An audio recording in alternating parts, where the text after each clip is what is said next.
Okay, ito naman tayo, no? Sa administrative agency, sabihin natin, Department of Agrarian Reform. Ayan. Dapat pala hindi agency, department yun. Okay?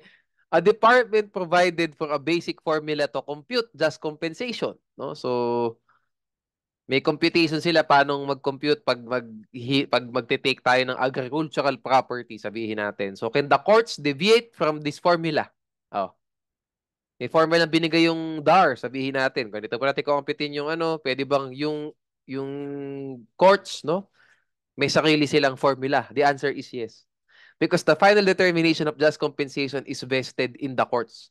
The court has ruled that, the Supreme Court in this case, the Supreme Court, okay, that courts may deviate from the basic formula provided by administrative agencies if it finds that other factors must be taken into account in the determination of just compensation. That deviation, however, must be grounded on a reasonable explanation based on the evidence on record. Absent this deviation, absent this reasoned explanation, the deviation will be considered as grave abuse of discretion. By the way, bago tayo mag-proceed to the next topic ko dito, gusto ko sana i-highlight that this is a common question sa bar, no? Yung interplay po ng executive branch at saka ng judiciary with respect to the determination of just compensation. Alam naman natin that the determination of just compensation, lalagay ko dito note, no? The final determination, no, of just compensation is a judicial function, no? The administrative agencies cannot make a final determination of just compensation. Otherwise, the doctrine of, ayun na naman tayo, separation of powers will be violated. Bakit ko pinoint out to? Kasi sa bar exam ko, nung time ko, natanong din to. Ang nangyayari doon, nagpasa yung Congress ng law stating na parang yung DPWH ang merong power to make a final determination of just compensation, something like that for infrastructure. Tanong, is this law unconstitutional? The answer is yes, it was unconstitutional. Because final determination, pwede naman preliminary determination, walang pumipigil. Di ba? Preliminary determination, pwede mo ibigay sa executive branch. But the final determination, the final say, must be given, di ba? Must be vested to the courts. Yun ang point. No? So, yun po ang, yun ang tandaan nyo lagi. No? So, yan, like ito, may formula binigay administrative agency, the courts can deviate. No? May reasonable explanation lang, no? Ba't tayo nag-deviate? Kasi we need to factor in everything. No, we need to factor in yung mga evidence presented in this case, no, yung circumstance in this case. So, we need to deviate from that formula. Hindi natin siya gagamitin. That is allowed kasi nga judicial function po ang determination of just compensation. Okay, next topic. Is the senior citizen or PWD discount but the police power an exercise of police power or an exercise of eminent domain? Yan. O, di ba? Alam natin, no, coffee shop. Nag-present ka ng ID. Di ba dapat may no, merong discount, di ba? 20% 'yan. Tapos actually dapat wala pang VAT di ba? So bumababa talaga yung bill. So ayan, yung 20% discount na lang tayo, wag na sa VAT exempt, wag na sa VAT exempt transaction, taxation law topic na siya. Oh, yung bang 20% discount na yun, is this an exercise of police power or eminent domain? Ang gusto ko lang palang i-bring up sa inyo, ah case-to-case basis po talaga, no? Kung ito ay isang exercise of police power or eminent domain. So, kailangan kayo talaga, you need to use your analytical skills talaga. Kaya nga sabi ko, itong eminent domain police power, taxation, dapat sa konstitusyon kasi talagang analysis-based, no? Hindi naman siya yung basa ka ng basa na napakaraming kaso. Dapat yun, analysis talaga, no? Like halimbawa, yung sa mall operators, di ba? Free yung parking space nyo, eminent domain siya. No? Ito naman, sa senior citizen PWD discount, hindi siya eminent domain, police power siya. Why? Tingnan natin yung 5 requisites of eminent domain. So, ano yung una? Diba? Private Ay, no, no, no, no, no. Yeah, tama, private property na lito ako. 'Di ba? Una dapat is there must be an entrance to a private property. 'Di ba? That's the first requisite ng eminent domain. In this case, ayan, there is no private property invaded or appropriated by the state. 'Di ba? As it is, the petitioner precipitately, what a word, precipitately deemed future profits as private property. Okay. Kinonsider po ng petitioner, basically in this case yung drugstore, no? Kinonsider nila as future profits yung uh, kinonsider nila na yung future profit nila sa sale. Sabihin natin, pag nagbenta ka sa senior citizen, yun, private property na daw yun. This seemed preposterous, considering that the subject of what the petitioner supposed as taking was not even earned profits, but nearly expectation of profits, which may not even occur. Ibig sabihin, kung wala namang bibili sa'yo, no profits to speak, no profits to begin with. Parang yun ibig sabihin ng court. So why are you claiming that you will have profits in this case? Something like that, no? For obvious reasons, there cannot be taking of a contingency or a mere possibility because it lacks physical existence that is necessary before there could be any taking. In short, future profits shall not be considered as private property since they do not even exist. Okay, so that's the first reason bakit hindi siya eminent domain. Okay, wala, no? Wala agad yung first requisite. 'Di ba ano pa yung next? Yung not for a momentary period, 'di ba? In this case daw, it lacked the characteristics of permanency and consistency. Something like that. Read na lang ito, no? Pero ang gusto ko talagang i-point out yung pag tinanong kayo sa bar ng 20%, eto. Yan. Yan lang, no? Maraming masyado kong kinapi and paste dito. Kinapi paste ko to, no, sa case. Pero ito lang tatandaan nyo. Ilagay nyo yan. Case law dictates that future property, future profits shall not be considered as private properties since they do not even exist. Okay? They do not even exist. So that's how you will answer that. Okay? Next tayo, ayan, no? The establishments were neither divested or of ownership of any of their properties. They remain the owner of their goods and their profit or loss still depends on the performance of their sales. Okay. So, hindi siya lang, for me, no, in my opinion, hindi siya yung talagang hard-hitting na talagang sagot. Para masagot kung bakit siya hindi eminent domain. Ang talaga sa akin, yung talaga sapul na sagot dyan, para ma-point out mo na eminent domain siya is ito talaga. You have no property in the first place na i-expropriate kasi future profit siya. So, yun ang gusto ko talaga ma-point out sa inyo. Anyway, read na lang the rest, no? Next, no, on the other hand, no, instead, the Congress exercise police power. Why? O, ulitin natin, wag ganyan, use the requisites. So, let's, wag na again. For the purposes of the bar, i-apply nyo yung dalawang requisites ng police power. No, ilagay ko lang dito, note. For the purposes of the bar, use the, apply pala, apply the two requisites of valid exercise of police power. O, di ba? Ano yan? Di ba yung lawful subject, lawful means? So, in this case po, ayan, no? Because, sabi dito, regulatory law sila.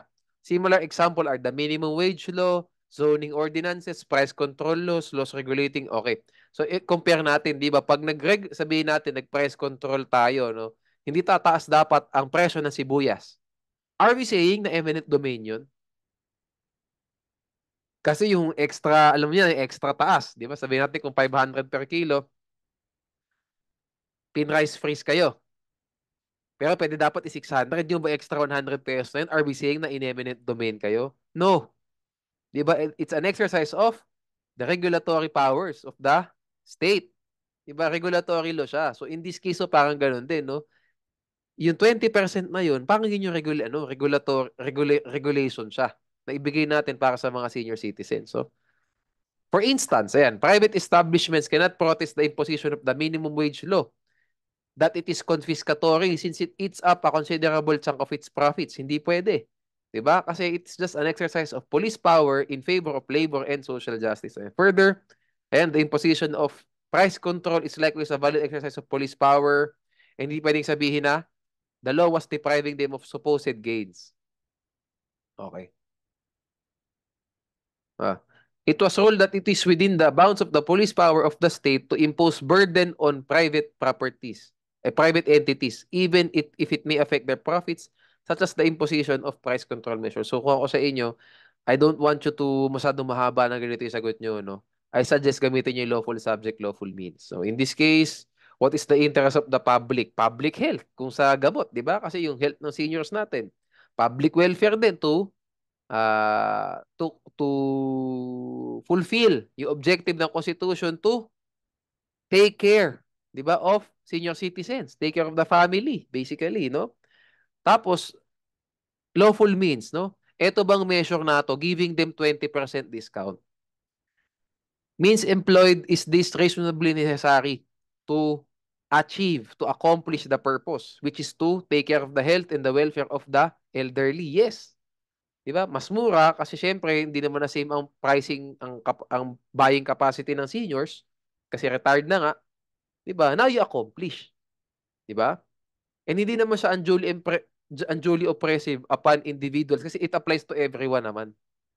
It applies to everyone actually. Almost everyone pala. Hindi pala lahat subject to 20%, pero almost everyone. Coffee shop, drugstores, no, and so on.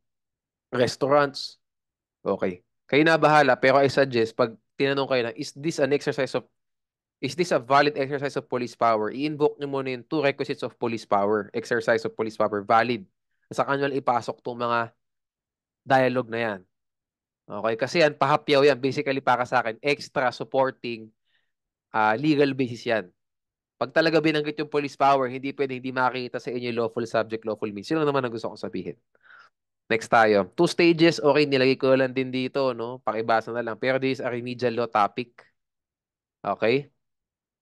Both, alam nyo naman, di ba, yung first stage, final and appealable. Kasi nga, record on appeal yan. Di ba, yan yun. Okay, record on appeal and notice of appeal, no? Tapos sa second stage, just compensation, di ba, determination. Alam nyo na yan. Okay. I think, pakibasa na lang tong the rest, no? Kasi inilagay ko lang dito for, alam nyo na, para magamit natin to either way, whether remedial law or political law. Basahin nyo na lang to like yung deposit, when can plaintiff immediately enter into the possession of the real property. Actually, this is a remedial law topic. Hindi na siya political law. No, kung matatanong kayo nito, sabihin natin, nasa political law syllabus man to, ang prediction ko dito sa remedial law siya tatanungin. Ngayon, tatanungin kayo sa political law ng political law point of view. Judicial. It is a judicial function determination of just compensation. Yan ang mga tanungan. No? Sabi ng DAR, kailangan mag-comply yung court sa formula na binigay nila. Tanong, tama ba yun? Is this contention tenable?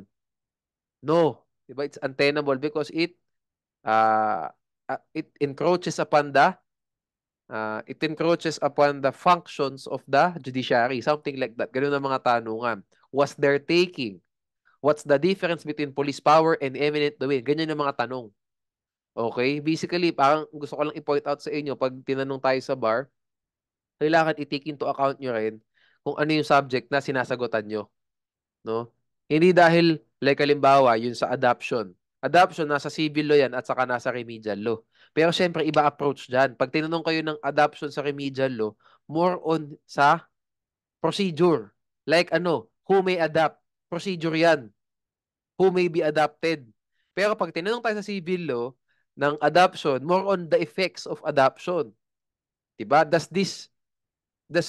bang adoption na to, nagtitake effect ba sa lolo? Mga ganyan. How about sa biological parents?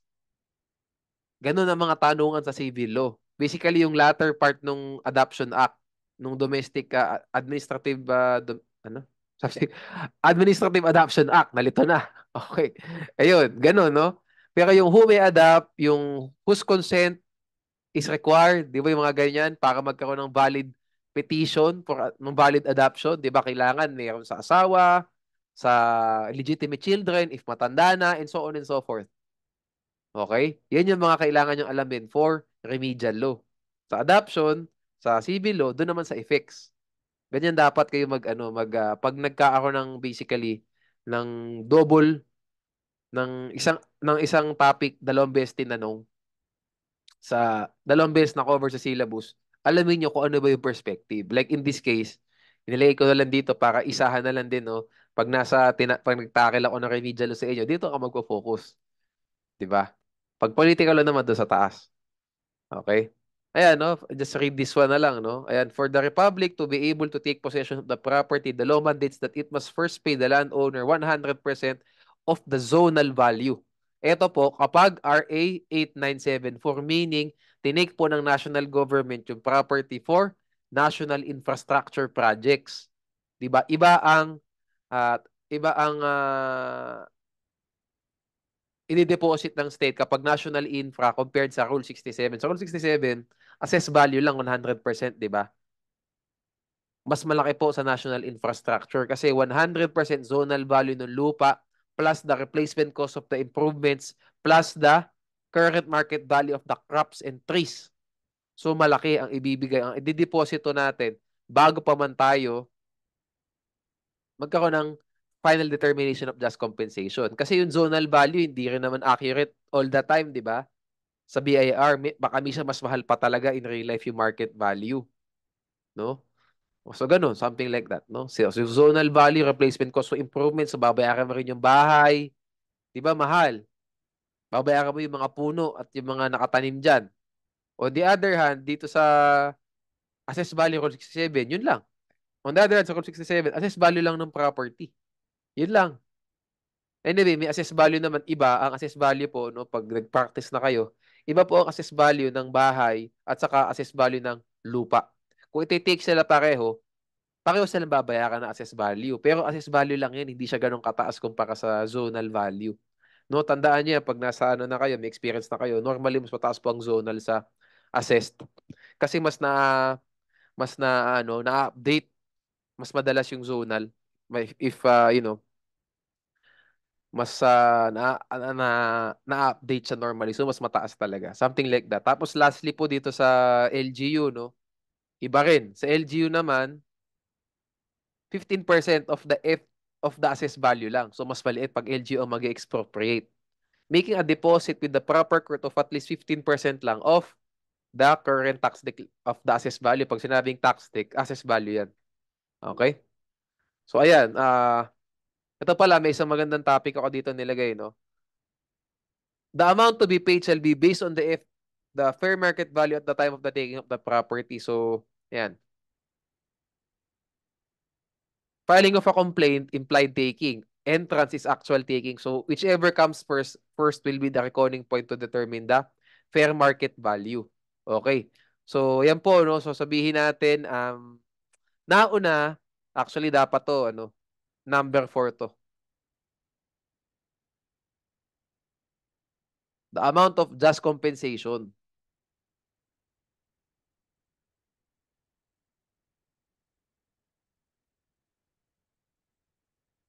Ne, nangyari doon. Dapat ito dito. Yan. Yun. Okay, may mali po ako. Yan. Yun, number 10 dapat. The amount of just compensation to be paid shall be based on the fair market value at the time of the taking of the property. So, filing of the complaint is implied taking, no? Taking na yan, no? Kung nauna man yung pagpasok bago nag-file ng kaso or hindi talaga nag-file ng kaso, yung entrance, no? Sabihin natin, pumasok yung state, hindi naman nag-file ng kaso, ang nag-file po ng kaso yung anong tawag dito? Ang nag-file ng kaso yung private property owner. Yung property owner ang nag-file. Question, when do we determine yung just compensation? Nung actual entrance. Okay? Whichever comes first will be the reckoning point to determine the FMB. Okay, may isa pang tanong dito, no? Is the state liable for interest, for the payment of interest? Okay. In case it failed to file the complaint, sabihin natin, for expropriation, no, basically, nagkaroon ng, actually, marami talagang anecdotes dito marami mga helpful na mga doctrines, principles sa eminent domain kasi, lagi naman, Kasi I don't know, marami talagang mga principles na natututunan dito. Marami din para tayo matanong. Dadagdagan ko nito, no? Is the state liable for the payment? Is liable to pay?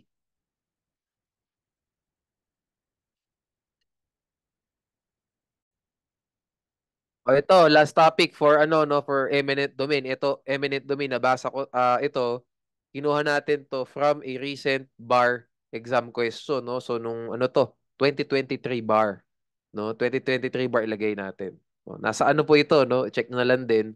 Nasa Q&A natin to, no. So ginawa ko to, no. So tanong po, the property of Anne was expropriated by the government more than 10 years ago. So isang dekada na nakakaraan without proper expropriation proceedings and without payment of just compensation. So ano ang remedy ni Anne?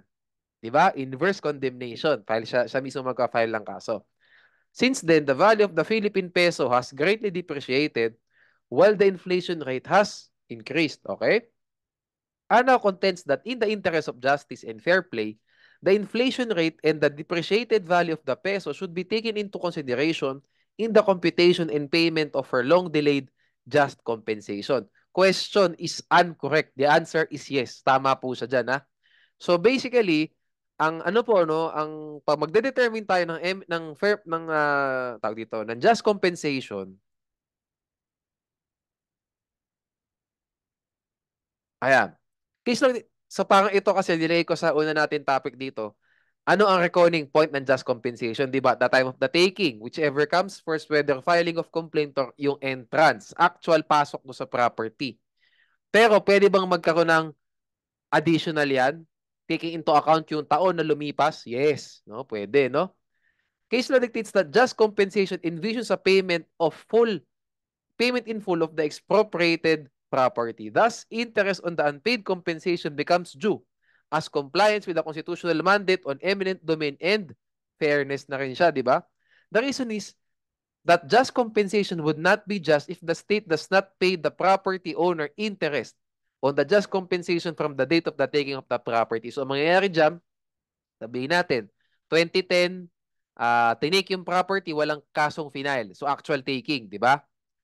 1 million nun. Magkakaroon ka ng interest from 2010 to 2024. Ganun po ang style. Okay? Pero ang reckoning point na rin nung market value, 2010. Subject to interest. Okay? Yan. Without prompt payment, the property owner suffers the immediate deprivation of both land and its fruits or income. The owner's loss, of course, is not only his property but also its income generating potential. So with that being said, we have to factor in talaga yung pag-depreciate ng peso at pag-inflation ng bilihin, no? The case is Evergreen Manufacturing versus, alay ko dito, no?